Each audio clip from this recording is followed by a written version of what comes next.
Hello hi అండి, అందరికీ నమస్కారం. దిస్ గురించి గైస్ ఫస్ట్ టైం మన ఛానల్ విజిట్ అయితే మాత్రం తప్పకుండా సబ్స్క్రైబ్ అయితే చేయండి అండ్ వీడియోని ఖచ్చితంగా లైక్ చేయండి. ఎందుకంటే చాలా విషయాలు దీంట్లో అయితే డిస్కస్ చేస్తాను నేను.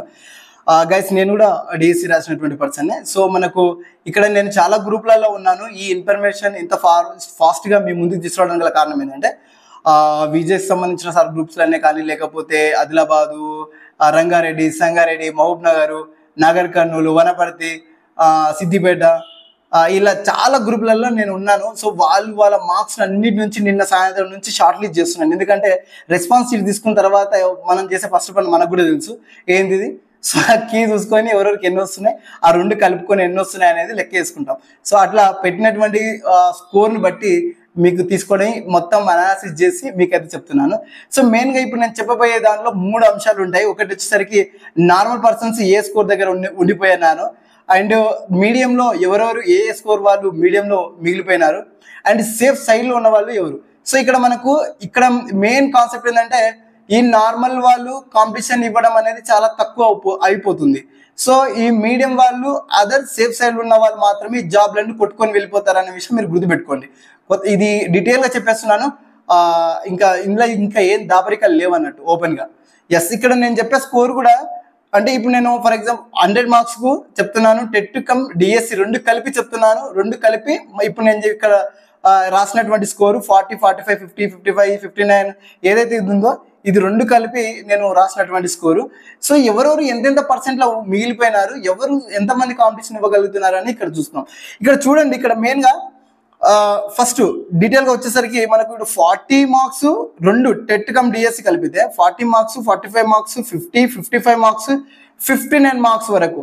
సో వీళ్ళందరూ కూడా ఆయా డిస్టిక్లలో ఉన్నటువంటి పోస్టులను బేస్ చేసుకొని, అంటే తక్కువ పోస్టులు ఉంటే సో తక్కువ పోస్టులు ఉన్నప్పుడు ఏమవుతుందంటే 60, 70 ఇట్లా వెళ్ళిపోతుంది, 65 అబవ్ వెళ్ళిపోతుంది తక్కువ పోస్టులు ఉన్నప్పుడు. ఎక్కువ పోస్టులు ఉన్నప్పుడు ఏమవుతుందంటే 55, 59 ఉన్న వాళ్ళకు కూడా ఛాయిసెస్ వస్తుంది వాళ్ళ కేటగిరీని బేస్ చేసుకొని. అది కూడా గుర్తుపెట్టుకోండి. మళ్ళీ బీసీ ఉందనుకో, ఫర్ ఎగ్జాంపుల్ బీసీ ఈడబ్ల్యూఎస్ ఉంది ఫర్ ఎగ్జాంపుల్గా, ఈడబ్ల్యూఎస్ వాళ్ళకి ఏంటంటే 55లో 50లో ఉన్నా కానీ ఈసారి జాబ్ వచ్చే ఛాయిస్ ఉంది. ఇది మీకు తెలుసో లేదో నాకైతే తెలియదు కానీ, ఎందుకంటే వాళ్ళకి ఇప్పుడు ఉన్నటువంటి పోస్టులు ఉన్నాయి వాళ్ళకి, బట్ దాని యొక్క రిజర్వేషన్ చాలా మందికి అయితే దాన్ని పొందలేకపోతున్నారు. కాబట్టి ఖచ్చితంగా వాళ్ళకు తక్కువ స్కోర్ ఉన్నా కానీ వస్తుంది. బట్ అది బీసీడీ ఉందనుకోండి, ఫర్ ఎగ్జాంపుల్ బీసీడీలో తీసుకోండి, ఓసీ వాళ్ళకు ఓపెన్ కేటగిరీ పక్కెట్టండి, బీసీడీ తీసుకోండి. ఆబ్వియస్లీ ఏ డిస్ట్రిక్ట్లో అయినా బీసీడీ ఎక్కువ ఉంటుంది. సో అలాంటప్పుడు ఏమవుతుంది, బీసీడీ వాళ్ళ కేటగిరీ 65+ అలా వెళ్ళిపోతుంది, బరాబర్ వెళ్ళిపోతుంది. సో అప్పుడు మీడియం రేంజ్లో ఉన్న వాళ్ళ నుంచి మనకు కాంపిటీషన్ అనేది కనీసం కేటగిరీలు అనేది బీసీడీ అనేది స్టార్ట్ అవుతుంది కేటగిరీ. సో ఆ విధంగా ఉంటుంది. కాబట్టి అది ఒకసారి మైండ్లో పెట్టుకోండి. ఇప్పుడు కాంపిటీషన్ ఎక్కడి వరకు ఉంటుందంటే 40, 45, 50, 55, 59 మధ్యలో ఉన్న వాళ్ళు ఎక్కడైతే పోస్ట్ తక్కువ ఉన్నాయో వీళ్ళు నార్మల్లోనే ఉండిపోతారు. అంటే వీళ్ళు కాంపిటీషన్లోకి రారు. ఇన్ కేస్ ఈడబ్ల్యూఎస్ వాళ్ళు కానీ, లేకపోతే బీసీబీ కానీ, ఏ కానీ ఇలా ఉన్నటువంటి కేటగిరీస్ మాత్రమే ఈ 55 అబో కానీ 59లో ఉన్న వాళ్ళు కానీ ఆ రోస్టార్లో ఉన్న వాళ్ళు జాబ్స్ కొట్టేస్తారు. అదర్వైజ్ మిగతా వాళ్ళకి రాదన్నట్టు. ఇంకా వీళ్ళందరూ ఇక ఇంటికోవడమే. నెక్స్ట్ ఇక్కడ చూడు, ఇంకా ఒకవేళ పోస్టులు ఎక్కువ ఉన్నాయి అప్పుడు ఏమవుతుంది, రిజర్వేషన్ కేటగిరీలోకి వచ్చినప్పుడు 60, 65, 70 ఉన్న వాళ్ళు కూడా ఇక్కడ స్కోర్ పోటీ చేస్తారు. అదే విధంగా నేను చెప్పింది ఎగ్జాంపుల్ బీసీడీ వాళ్ళకి, అందుకనే చెప్తున్నాను. ఏ డిస్ట్రిక్ట్లోనైనా బీసీడీ అనేది మినిమం ఇక్కడ 64 నుంచి 65, 64 అలా ఉంటే సేఫ్ సైడ్ నుంచి అబవ్ ఉండాలి, మళ్ళీ బిలో కాదు. 60 ఉన్నా కానీ చాలా డిస్ట్రిక్ట్లలో వచ్చేది నమ్మకం తక్కువ. సో అదనమాట. ఇప్పుడు ఈ మధ్యలో ఉన్న వాళ్ళు అసలు కాంపిటీషన్లో వీళ్ళు ఎంతమంది ఉన్నారంటే మనకు ఒక్కసారి నా పేపర్ వర్క్ చూడండి, మీకు తెలిసిపోతుంది. సో ఇదంతా నేను ఆయా గ్రూప్ల నుంచి తీసుకొచ్చినటువంటి ఇన్ఫర్మేషన్. పేపర్ వర్క్ చేశాను. పేపర్ వర్క్ చేసిన తర్వాతనే ఇవి డిస్ట్రిక్ట్ వైజ్గా ఉన్నటువంటి పోస్టులను వాటిని బేస్ చేసుకొని మెయిన్ ఇంపార్టెంట్ పాయింట్స్ అయితే రాశాను.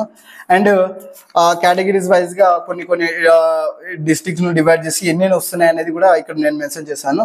సో ఈ విధంగా పేపర్ వర్క్ అయితే చేయడం జరిగింది. సో ఎనీవే దీనికి సంబంధించినటువంటి డీటెయిల్ విషయంలో నేను అందుకే చెప్తున్నాను ఇదంతా కూడా.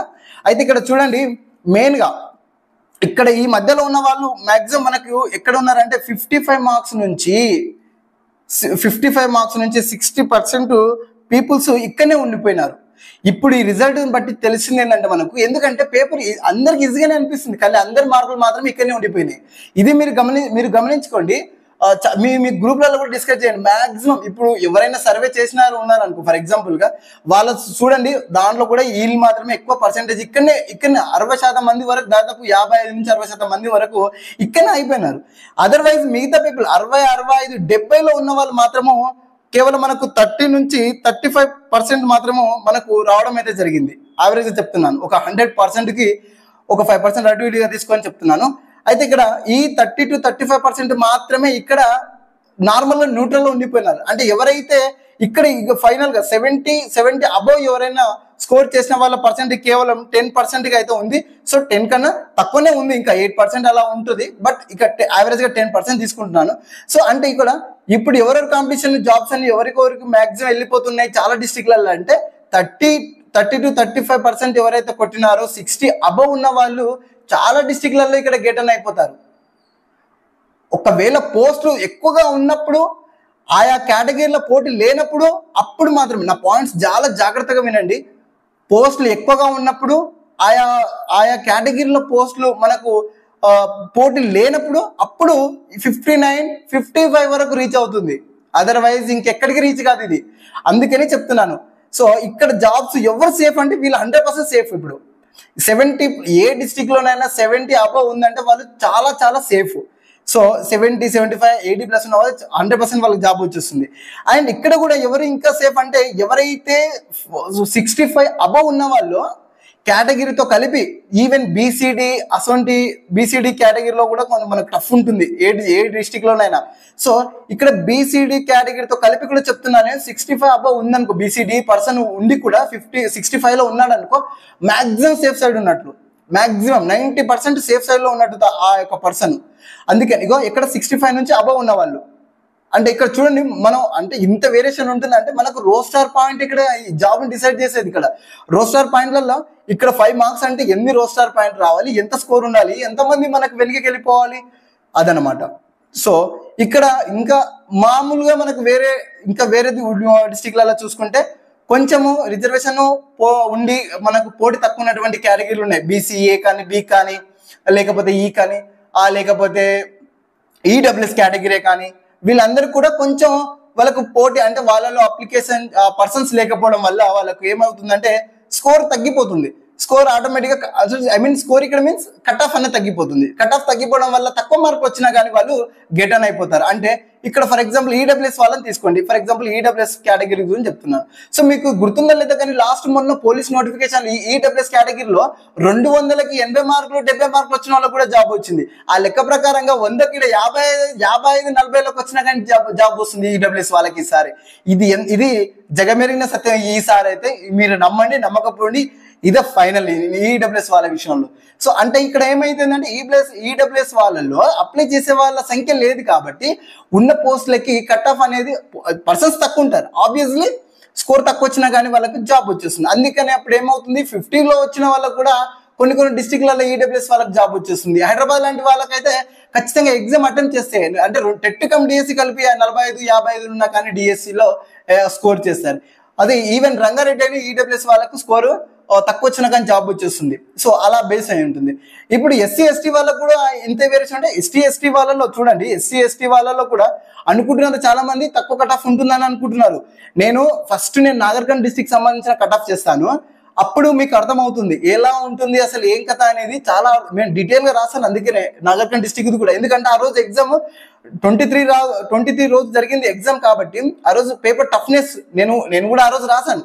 సో ఆ రోజు టఫ్నెస్ ఏంటి ఎలా ఉందని నేను కూడా రాశాను. నాకు అప్డేట్ తెలుసు కానీ నేను చేశాను కాబట్టి నాకు తెలుసు. ఆబ్వియస్లీ ఆ రోజు ఇచ్చినటువంటి మ్యాథ్స్ ఎంత టఫ్ ఇచ్చినాడు, అది ఎంత టైం టేకన్ ప్రాసెస్ అనేది కూడా నాకు తెలుసు.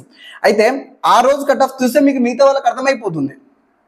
సో అంత ఈజీ అయితే కాదు. అంటే ఇప్పుడు కొన్ని కేటగిరీలలో ఆబ్వియస్లీ ఎక్కువనే ఉంటుంది. సో సరాసరిగా ఎప్పుడైతే మనకు ఈ రెండు కలిపి రోస్టర్ పాయింట్లలో చిన్న వేరియేషన్లో జాబ్స్ అనేవి మిస్ కావడం జరుగుతుంది. సో అందుకని ఇక్కడ ప్రతి మార్కు కూడా విలువైనదే. అందుకని సో అంతకైనా మీకు ఇంకో విషయం తెలుసో లేదో నాకైతే తెలియదు కానీ ఇప్పుడు date of birth age cut off ఉంటుంది. ఇంకొకటి ఇది ఎంతమందికి తెలుసో మరి నాకు తెలియదు. ఈ ఏజ్ కట్ ఆఫ్లో ఈవెన్ మనకన్నా మీరు నోటిఫికేషన్ డీటెయిల్గా చదివితే మీకు ఐడియా ఉండి ఉంటుంది ఇప్పటికి. అందులో డేట్ ఆఫ్ బర్త్ సీనియర్ ఎవరైతే ఉన్నారో వాళ్ళకి ముందు ప్రియారిటీ అనేది మేము ఇస్తామని క్లియర్గా ఇచ్చాడు. సో డేట్ ఆఫ్ బర్త్ విషయంలో వన్ డేతోని కూడా నీకన్నా ఎన్నికలు ఉన్న పర్సన్ ముందుకు వెళ్ళిపోవడానికి అవకాశం అయితే ఉంటుంది, దట్ సేమ్ మార్క్స్ ఉన్నప్పుడు. సో ఇవి అన్ని కూడా నేను ముందు చెప్తాను డీటెయిల్గా, ఇంకేమైనా డౌట్ ఉంటే. సో ఇది మీకైతే అర్థమైంది అనుకో, చాలా విషయాలు అయితే డిస్కస్ చేస్తాను. ఖచ్చితంగా వీడియో లైక్ అయితే చేసి సబ్స్క్రైబ్ కూడా చేయండి.